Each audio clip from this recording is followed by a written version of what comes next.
com esse Mal Sem Nome, apareceu para dar pimenta no Mal Sem Nome uma coisa chamada pílula anticoncepcional. Pílula anticoncepcional liberou as mulheres, os homens eram liberados desde todo sempre, mas as mulheres não podiam fazer sexo, porque ia engravidar. A pílula deu uma abertura para o universo das mulheres que não tinha tamanho. Elas começaram a reivindicar direito ao corpo.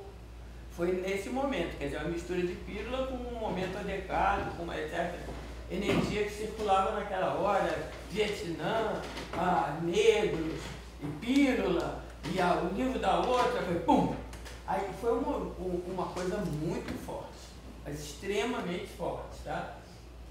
E então o que se reivindicava aqui, primeiro era o direito ao corpo, que era direito ao amor livre e ao aborto. O segundo era a liberdade de expressão, que era um momento também muito de fala, né? Nos anos 60 é passeata, é fala, é interpelação, né? Imaginação no poder. Então elas reivindicaram muito isso, elas poderem falar nessa onda, né? E o terceiro, que ainda é o mesmo até hoje, né? Que é direito ao trabalho e igualitário, tá? Acontece que no Brasil essa onda chegou e não colou. Ela não colou porque a gente estava em plena ditadura militar conservadora, que não se podia falar no que era o estopim maior, que era o direito ao corpo, né? Não se podia falar nisso aqui, por causa da ditadura, e também por causa da igreja. A Igreja Católica, naquele momento, era uma instituição progressista ao máximo. Ela tinha teologia da libertação, ela tinha vai ter POC, JUC, JEC, Juventude Católica, tinha comunidade de base. Ela tinha uma influência enorme na coisa social. E então você, quer dizer, ela era quase que um respaldo da luta contra a ditadura, né, da luta jovem. Aí você vai brigar com a igreja nesse momento por causa do aborto? Não pode. Era uma frente única, era uma frente ampla, forte. Você não ia brigar com quem te dava aquele tipo de apoio que a igreja dava, porque a igreja ela tinha uma coisa diferente da esquerda, por exemplo. Ela era uma instituição sagrada, era uma instituição religiosa, ela falava com o Papa, entendeu? Então não tinha como reprimir a igreja. Para reprimir a igreja era bem difícil. E reprimir a esquerda não, né? Mas enfim, outro polo que se opunha loucamente, quer dizer, a ditadura era contra você mexer nesse vespeiro, que estava no resto do mundo. A igreja era contra você mexer nesse vespeiro. E a esquerda era contra você mexer nesse vespeiro. Porque a esquerda dizia que a causa era maior. Que não é hora, a gente vai mudar o mundo, não está na hora de vir com coisas específicas. Lutas localizadas, secundárias. Deixa chegar o socialismo, que aí a gente conversa sobre as mulheres. Então não tinha ninguém que apoiasse essa coitada desse feminismo dos anos 60 no Brasil e na América Latina em geral. E você era cerceado de todos os lados, inclusive pelos seus pais, que era uma juventude, essa juventude nos anos 60 era toda de esquerda mesmo, ia para a rua, você vê que só essa esquerda só se enxergou com a abertura. Quando veio a abertura, a esquerda se fracionou, tem a esquerda A, B, C, D. Mas naquele momento não, a esquerda era o bem e foi. E então era diferente. E então você não tinha apoio possível para essa ação, quer dizer, para chegar essa onda no Brasil com o negócio com o direito ao corpo, tá? com a coisa do corpo. Então o que as mulheres fizeram? As mulheres se uniram numa luta militante, uma luta contra a ditadura, em defesa dos direitos e muito pró-saúde da mulher, sem falar em aborto, saúde reprodutiva, não, saúde da mulher e também sobre o direito ao trabalho, que podia. Então essas lutas ficaram muito confinadas à cartilha marxista. E então é engraçado que quando você lê as teóricas feministas dos anos 60, brasileiras, você acha que elas são chatíssimas. Elas não são chatíssimas, elas são malandras. Elas conseguiam um jeito de falar. Elas lutaram o tempo todo como mulheres, no específico mulher, mas muito, como se diz, silenciadas no que era a pauta do momento internacional, tá? O discurso da família, né? muito silenciadas nesse quesito, que era o quesito revolucionário, afinal, né? Então, passa. Aí a gente tem essas teóricas nesse momento como as grandes teóricas. Você tem a Simone de Beauvoir, que é de 49, é um pouco antes, é do tempo da geladeira, mas no tempo da geladeira ela já escreveu isso. Não, como é que é? Não se nasce mulher, torna-se mulher. Vocês vão ter essa aula aqui. Quer dizer, esse segundo sexo foi uma coisa que ela teve um backlash enorme. A pobre da Simone levou muita porrada por causa desses dois livros. Tá? E a Betty Friedan, que a gente já contou como é, que é em 63, no momento mais coisa, e a Angela Davis, que fez uma autobiografia em 74, ainda nessa onda, que é uma autobiografia onde ela conta, da perspectiva da mulher negra, a luta feminista. Tá? Então você tem esses três livros aqui como sendo a base dessa terceira onda. Tá? Agora você repara uma coisa, a Eliette, ela fez uma tese, ela era feminista, ela fez uma tese, ela queria fazer uma tese sobre mulheres. O orientador dela era o Florestan Fernandes. E ela fez uma tese, ela queria fazer, mas ela resolveu fazer uma tese marxista. Então ela fez uma tese sobre sociedade de classes, onde a mulher estava inserida. Não era a mulher na sociedade de classes, aí o título agora é esse. Mas o texto é como essa sociedade, aí qual é o lugar da mulher. Quer dizer, ela usou, a Branca Moreira Alves, que era orientanda dela, disse assim, ela deu a senha para a gente poder escrever. É só dizer que era marxista. Então, essa primeira leva é toda, tudo fala de classe, e vai colocando os problemas de mercado, disso, daquilo outro. Mas é muito interessante essa literatura no Brasil nesse momento. O mundo inteiro estava desbundando e a gente estava ali, tentando falar. Essa tese da Eliette eu acho de gênio.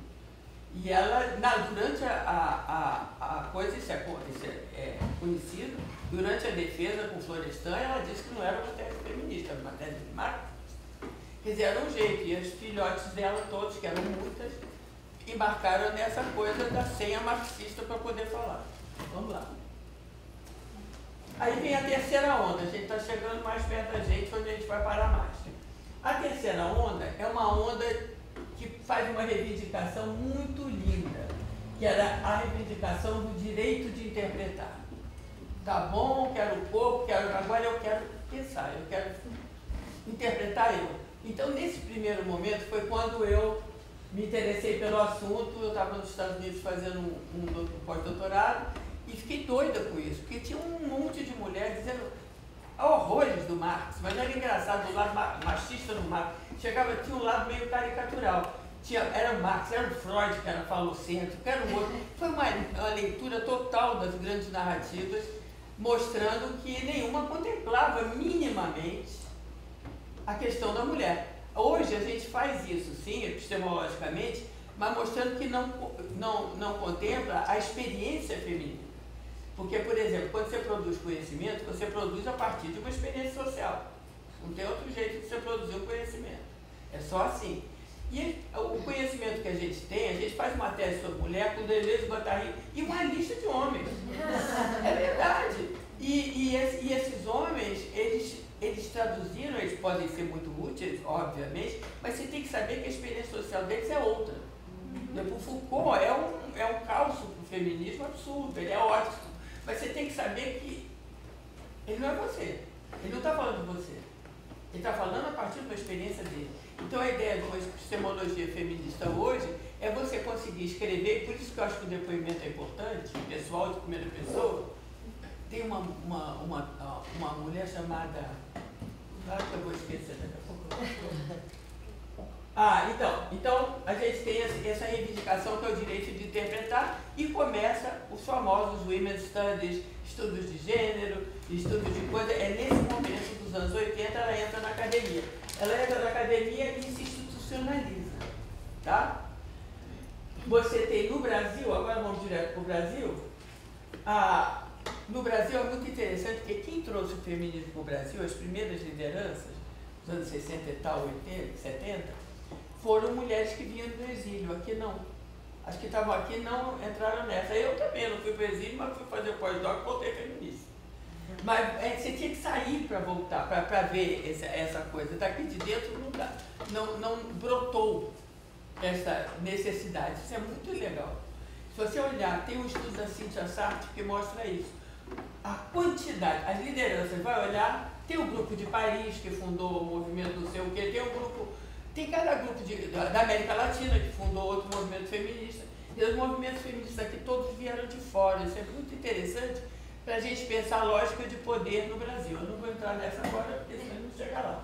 Mas é um sintoma forte que a gente não tenha sentido necessidade de se engajar nisso. É um sintoma forte. Quando você sai, você diz, como assim? Eu achava que eu era ótima, que eu tinha feito tese, que estava tudo bem, que nunca ninguém tinha me atrapalhado, que eu tinha um marido, que estava ótimo, que os meus filhos me atrapalharam. Eu cheguei lá, comecei a me dizer, mas eu comecei a me lembrar de coisas que não tinham passado pela minha cabeça. A minha tese não foi ótima. Foi em primeira pessoa, eu comecei como é que era? Eu ainda me lembro dos anos 60, a banca inteira disse que não valia academicamente porque era uma tese impressionista, não era científica. Então é uma coisa incrível, tudo que eu fiz tinha um problema sim, mas eu não estava vendo, eu não vi. Eu realmente, você não enxergava, de repente não tinha conjuntura no tecido social brasileiro que explicitasse essa necessidade desse engajamento. É bem legal isso. Então vem de fora, todo mundo vem de fora, Jaqueline, todo mundo que você perguntar vem de fora, dessas pioneiras, né? Então, o direito de interpretar, a institucionalização. No Brasil, a gente tem uma academia com traços bem diferentes. A gente já viu que o texto é marxista, quer dizer, você conseguiu entrar via marxismo. E o Brasil, como não podia fazer o que fazia o resto do mundo, estava devedor da agenda internacional, no Brasil as mulheres fizeram uma coisa da pesada. Elas resolveram trabalhar na instituição. Então você tem a Delegacia de Mulher criada nesse momento. Você teve uma Secretaria de Mulheres que teve gabarito de ministério, tinha poder de ministério, era uma estrutura de ministério, no governo logo depois, porque quando o Tancredo ia tomar posse, as lideranças todas correram para o Tancredo e pediram um ministério. E ele se comprometeu, ele morreu, o Sarney segurou a onda e deu, mas só que não botou ministério, mas toda a estrutura e todo o poder era de ministério. Então teve o Ministério de Mulheres, todos os estados tinham Secretaria Especial da Mulher. Isso foi criado aí. Você não tem isso nos Estados Unidos, nesse momento. Você não tem isso em outro lugar. A gente fez porque não podia fazer outra coisa, né? Mas foi muito incrível isso, porque, por exemplo, a Constituinte de 1988, ela teve o conhecido lobby do batom, que eram essas mulheres todas, juntavam mais gente, iam para o Congresso, com uma pauta grande de reivindicações e conseguiram 80%, é muito alto. A nossa Constituição, em termos de gênero, é a mais moderna do mundo. Ela não é utilizada. Mas, não, é verdade, mas ela quer dizer, ela não está em prática, mas ela é do mundo a mais moderna. Isso foi essas mulherinhas aí que não podiam falar, que resolveram, então, tudo bem, vamos entrar para o governo adentro. E entraram no governo adentro. E foi uma coisa que eu acho maravilhosa. A Constituinte, eu acho que é um dó de peito no final dessa segunda, terceira onda aqui, né? Foi uma coisa realmente que nos outros países não tem.